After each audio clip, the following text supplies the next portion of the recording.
Paul's a great big guy, sticks his head up through the sky. Paul's a great big guy, holds his head up high.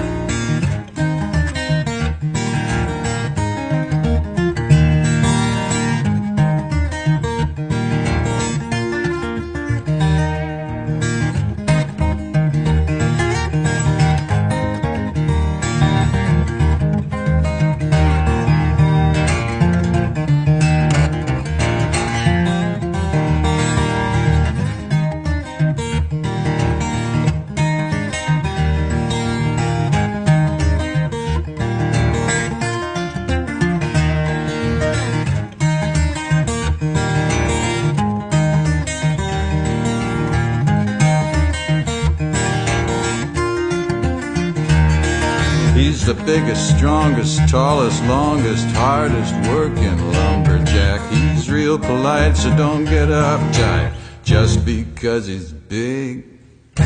Paul's a great big guy, sticks his head up through the sky. Paul's a great big guy, holds his head up high.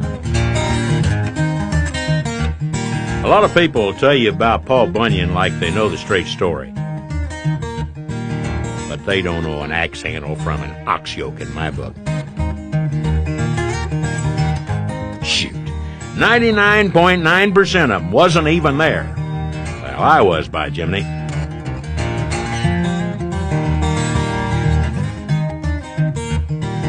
Paul Bunyan ran the crackest logging outfit there ever was. Paul flat out invented logging, and by the time he got done, the United States was fit for living.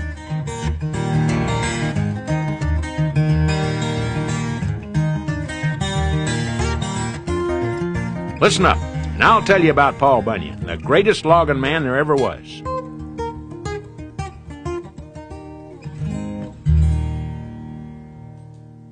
Now, first time I saw Paul Bunyan was the winter of the blue snow. Me and the boys were sitting in our cabin, huddled around the potbelly stove. Outside, the snow was falling fast, furious, and blue. That's right. It's a fact. The snow came out of the sky as blue as a robin's egg. That's why they called it the winter of the blue snow. Pancakes was our dinner for the 310th night in a row.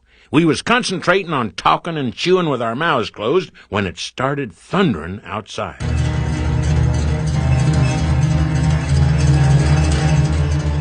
Then I seen him. He was coming through the woods, his eye level with the treetops, pushing pines out of his way like they was cornstalks, and he was carrying the biggest, mightiest, dang darnest axe I ever seen. The blade looked to be a hammered-down locomotive. I ain't a-kidding you. And there was no drink in my body. We all ran outside to get a better look at what was coming our way, and there he stood. Whew, large as a mountain. "Sorry to intrude, boys," he said, real friendly-like. "Name's Paul Bunyan. What do you fellas got cooking? I've been eating beans all winter long, and when I got a whiff of your victuals, I had to stop by."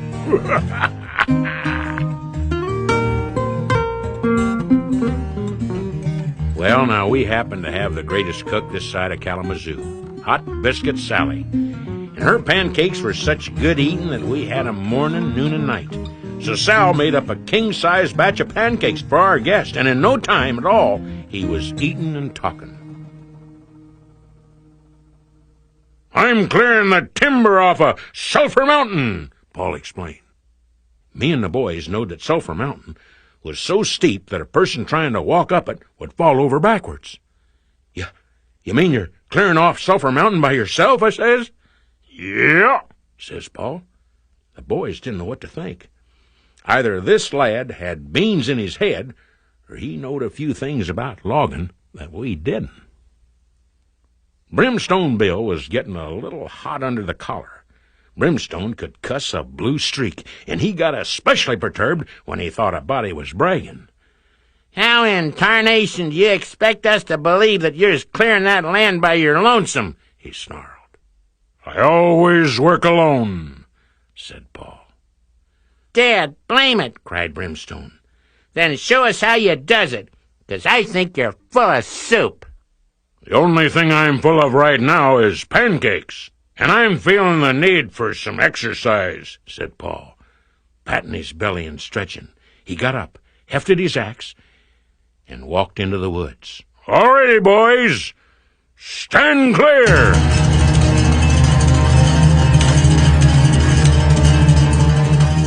Paul spat into his hands and choked the end of his axe handle.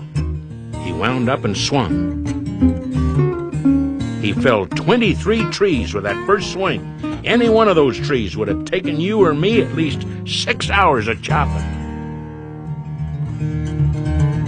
Then he got his rhythm, and he started swinging like a tornado going through a toothpick factory. Paul cleared 40 acres during his little demonstration, and when the dust settled, any trees that were left standing took one look around and laid down in fright.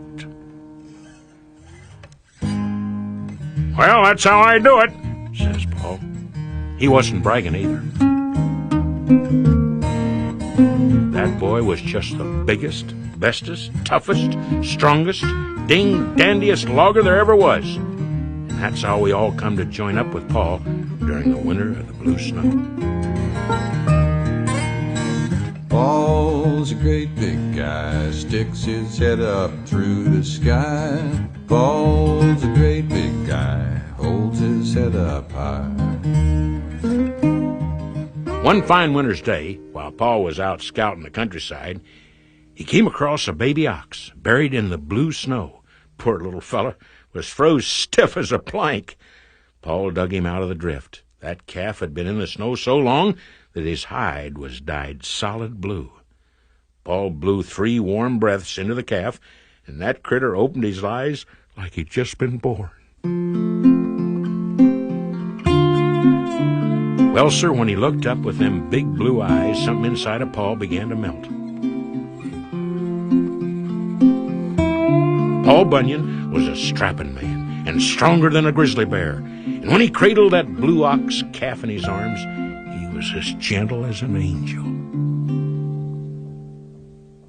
"Now there's nothing to worry about. I'm taking care of you, Babe, and I always will."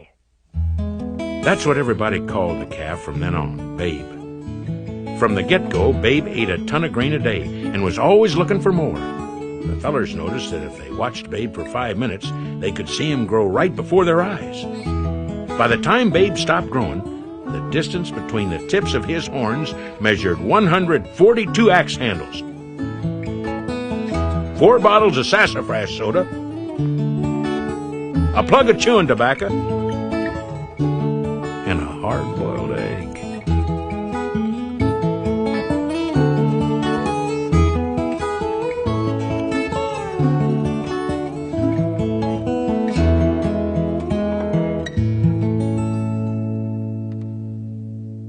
We was cutting through the woods like nobody's business, when one day Paul got a letter from Teddy Roosevelt, the President of the United States. Seems Mr. Roosevelt was in a fix, and he needed a hand. This is how the letter read. The White House, Washington, D.C. Greetings, Paul Bunyan. I wish to congratulate you on the bully job you and your crew have done clearing the great states of Wisconsin and Minnesota. We just don't have enough room in this country for all our people to live. I understand the Dakota Territory would make a perfect place for settlers' homes. Unfortunately, the entire place is covered with trees. With the power vested in me by the American people, I hereby order you to clear the Dakotas by next spring. Thank you in advance for your help, and bully for you. Yours truly, Teddy Roosevelt, the President. Well, if that ain't a kick in the britches, Paul said to the boys. But if that's what the President wants, then that's what he's going to get. And with that, Paul dashed off a letter to Teddy Roosevelt. The woods, somewhere near Minnesota. Dear Mr. President, consider the job done. I'll take care of clearing the Dakotas, presently, forthwithly, hence. Sincerely, Paul Bunyan, Logger. In those days, the Dakotas were one gigantic forest, so thick with trees you had to pry your way in. There wasn't a lick of open land in the entire territory. The trees were tall and fat, and the wood was so hard you'd dull your axe with just a single swing. Clearing the Dakotas was the toughest lumber job there ever was, even for Paul Bunyan and his men.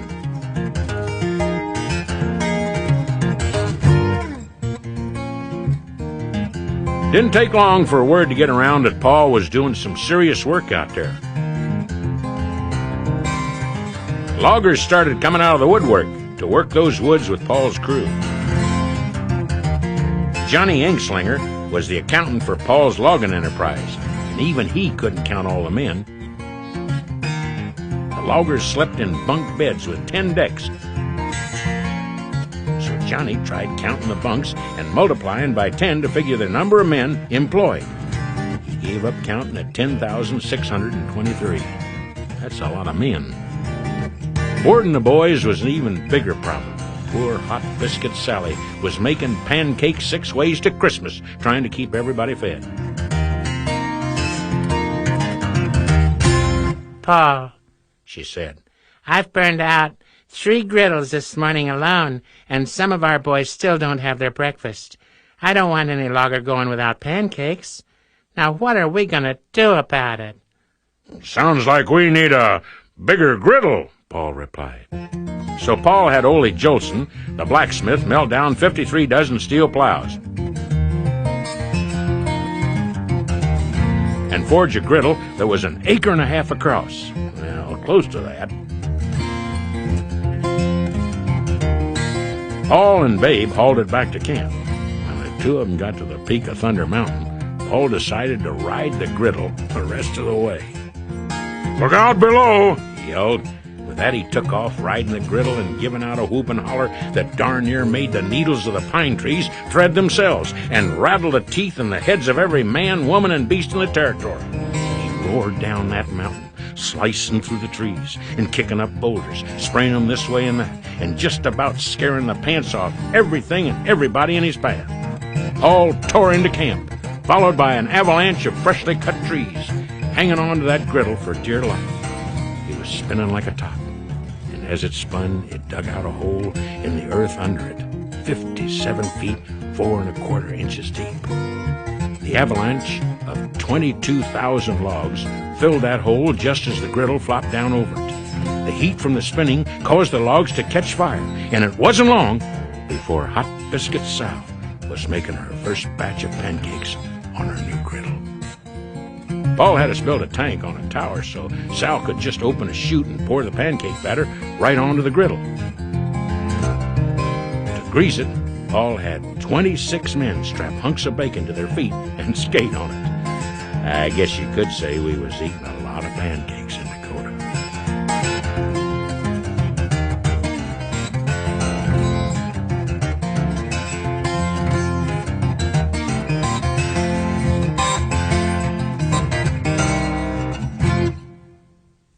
With Paul chopping and Babe toting, the two of them made the perfect logging team. Paul would drop a couple of 100 trees onto Babe's sled and would whisper sweetly into Babe's ear. And Babe would yank that load clear into tomorrow. That ox pulled that sled so hard he would straighten the chain that held it into a solid iron bar. Ole Jolson had to make a new chain every week because Babe burned out so many of them. Having an animal that big around camp did present its share of problems. Once Babe was swatting bullflies off his back with his tail when he caught Brimstone Bill between the mustaches and sent him clear over the ridge. Brimstone got up cussing and swearing, aiming to show Babe who was the boss bullwhacker and who was the ox. When Brimstone got back to camp, Babe just gave him one of his big love licks on the face, and Brimstone melted like butter.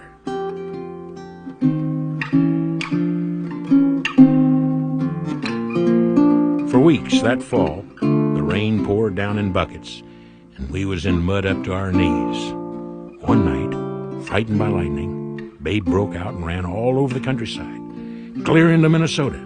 By morning, his king-sized hoof prints had filled up with rainwater, creating a lake out of every single one of them. That's why there's 10,000 lakes in Minnesota to this very day. It was Babe who done it.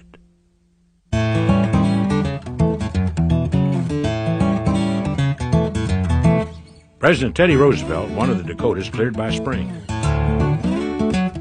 Word was out that settlers was already heading out there, ready to move in.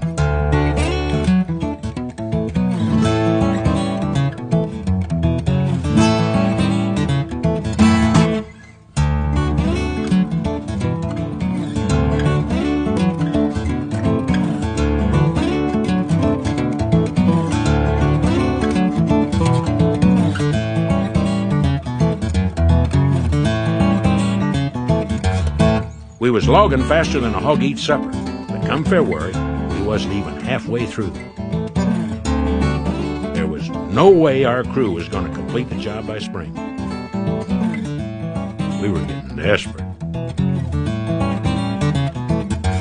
But then a lucky thing happened. Spring never came that year. Folks called it the year of two winters, because there was one winter right after the other. On the 4th of July, it was 45 degrees below zero, and August was even colder. On the one hand, having two winters gave Paul more time to log off Dakota. On the other hand, being doubly cold didn't make it any easier getting the job done. It was so cold that Paul's orders to his men froze in midair. Even Brimstone Bill's cussing failed to burn anybody's ears.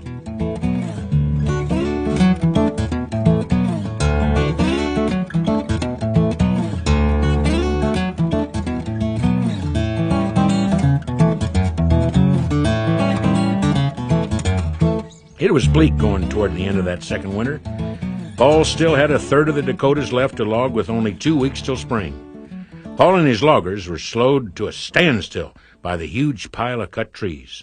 We were having a darn awful time hauling the timber out of there, 'cause the road was so crooked. The road not only had S-turns and Z-turns and U-turns, it had turns shaped like every letter in the dad-blame alphabet, including a few that ain't even been invented yet.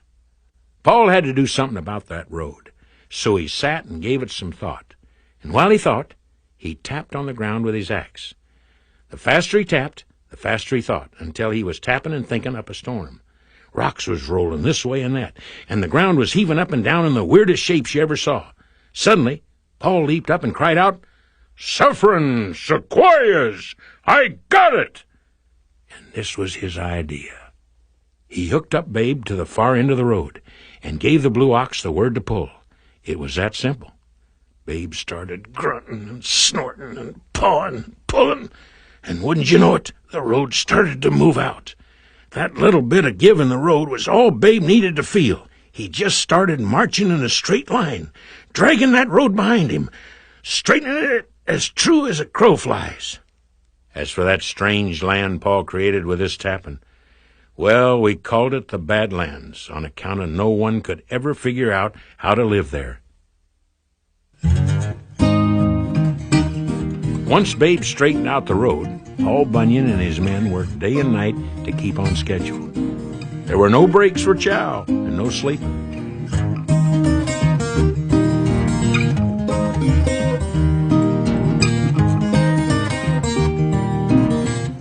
Chopped so fast that his axe blade grew red hot and threw off sparks that lit the night sky like fireworks.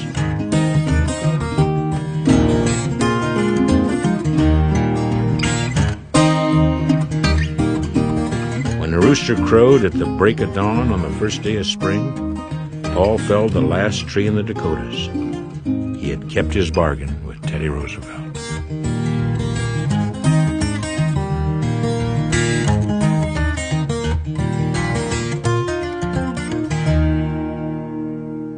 Paul let loose a victory holler that blew down all the scrub pines that his men hadn't bothered to chop. He was so full of beans 'cause he'd finished clearing the Dakotas, he ran up to the top of Mount Rushmore. He carved Teddy Roosevelt's face out of granite with his axe, and then he added the faces of 3 other presidents: Washington, Jefferson, and Lincoln. It was Paul's way of personalizing the job for old Teddy, and now that the trees was gone, it gave folks something to look at. On the horizon, Paul Bunyan saw a wagon train, bringing settlers to their new homes, where the forest once had been. Paul surveyed the miles of naked plains all around him. You'd have thought he'd have been happy finishing off the biggest logging job there ever was, but Paul grew downright sad, thinking how carried away he got clearing the Dakota forest. "Why, these settlers will never hear the wind rustling through the leaves," Paul said to no one in particular. They'll never get to sit under the shade of an elm tree on an August afternoon."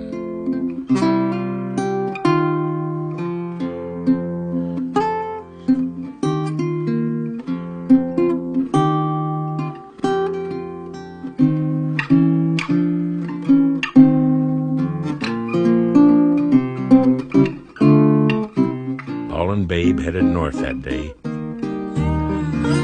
Just picked up and went. Now, Paul Bunyan ain't dead or nothing, you understand? Shoot, that boy's like a redwood. He just gets bigger and stronger every year. I know, 'cause I seen him with my own eyes a winter or two ago. Paul's done logging, I'll tell you that. Paul's planting trees now, instead of chopping them down. He told me there wasn't enough trees. And it was a crying shame that all the forests were getting logged off. He said he's aiming to correct the situation. "I chopped 1 billion trillion trees," Paul told me. "Now I'm fixing to plant 1 billion trillion. And if I know him, that's exactly what he'll do, too. What's that you say? You want to help? Where can you find Paul Bunyan? Well, that's an easy one. He ain't hard to find. Go on out there to where the woods is the deepest and the trees the thickest, where the wind sings through the leaves and the air is rich with the smell of pine, the heart of the forest. That's where Paul is. That's where he was, and doggone it, that's where he'll always